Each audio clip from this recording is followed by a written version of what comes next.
The Fire Within by Krista Lacey. A Tree for Conker, page 334. I hope this tree grows big and strong and makes us happy all day long. I learned that from Sophie, Lucy said. She hunkered by the hole she had dug beside the rock garden and dropped her conker into it. Very poetic, said Liz. Can I water it now? She tilted a watering can. A little spray of water jetted out of the rose, overshot the hole, and sprinkled David's feet. Lucy stood up, looking irritated. Mom, we haven't filled it in the hole yet. She crouched down again and piled it with soil, then invited her mother to water it. Liz tilted the can again. When the puddle had fully soaked in, Lucy announced stage 2 of the ceremony. Now everyone has to say something nice. Such as, said Liz. Lucy planted her hands on her hips. Such as, hope this tree grows big and strong and makes us happy all day long. Lucy, I can't write poems. I'll say something, Sophie volunteered. It's about Conker. Is that all right? Yes, said Lucy. Sophie locked her fingers together and cleared her throat as if preparing to sing. Thank you, Conker, for bringing me into this wonderful house. If it hadn't been for you, I wouldn't have gotten to know Elizabeth or Lucy or, who was the other person? Oh, yes, David. She plopped a teasing kiss on his cheek. Your turn, said Lucy, looking at her mom. Liz lowered her watering can to the ground. I promise to take care of this tree and to always think of Conker wherever I see it. Whenever I see it. Good, it's David's turn now. Everyone looked at the tenant. David brought his hands into view and unrolled the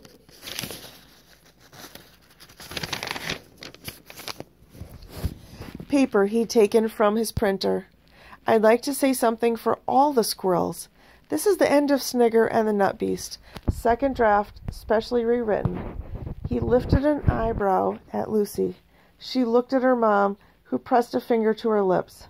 One blustery afternoon in the library gardens, Snigger was sitting on the edge of the duck pond when Ringtail came bounding up.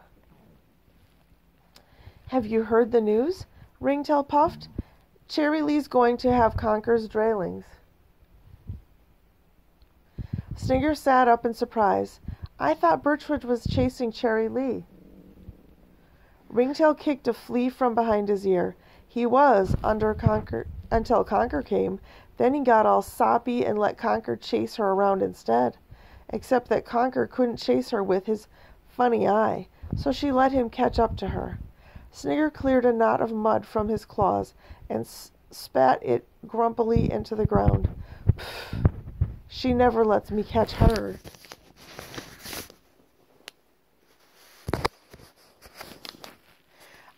I don't blame her, muttered Ringtail, but Snigger didn't hear. Lucy giggled into her hands. Where is Conker? Ringtail asked. Wuzzled off, said Snigger, as casually as he might crunch open a nut. Ringtail's eyes almost popped out of his head.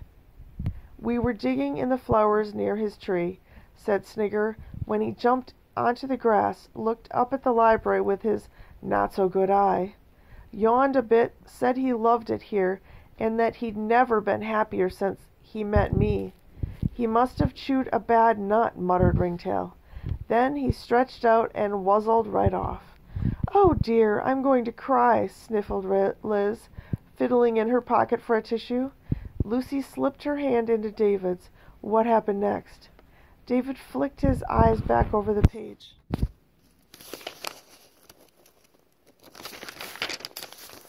Snigger turned around. The sun was beginning to set in the treetops, covering the gardens in the marmalade glow. The Nut Beast and the little girl took him. He said, they buried him like a nut. A tear ran down Sophie's cheek. Ringtail twitched his whiskers in approval. When I wuzzle off, I'm going to find a Nut Beast, he said. You couldn't find an acorn in a plant pot, joked Snigger, and he whisked away with Ringtail in pursuit. Away they bobbed under the willow trees into the clearing toward the great oak. High above, the sun winked in the pale October sky. Leaves tumbled freely in the wind, filling up the paths and flower beds and lawns like pieces of a slowly forming jigsaw puzzle. Beneath the tall horse chestnut tree, a cool breeze rustled over the ground. Somewhere in the distance, the library clock bonged. A mallard quacked, a pigeon cooed, the sun sank gently over Scrubbly, and the library gardens, like Conker, were at peace. The end. "Hooray!" cried Sophie, applauding loudly. "Beautiful," said Liz, blowing into her tissue.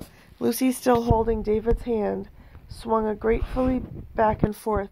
"I like that ending. It's much better than the other one you wrote, but I still think Birchwood should have helped Conker build a dray in the hollow, in the tree near the notice board." "I can edit it," David sighed. Lucy smiled and leaned against him. He bumped her gently with his hip. "We did our best for Conker, didn't we?" "Yes," she said. "We'll do our best for any animal in this garden, won't we?" "I think so." "Promise?" "Yes, I promise." "Really promise?" "Cross my heart and hope to marry a frog." There was a pause, then Lucy said, "I saw that hedgehog yesterday." David's face went pale. "Oh, no," he said.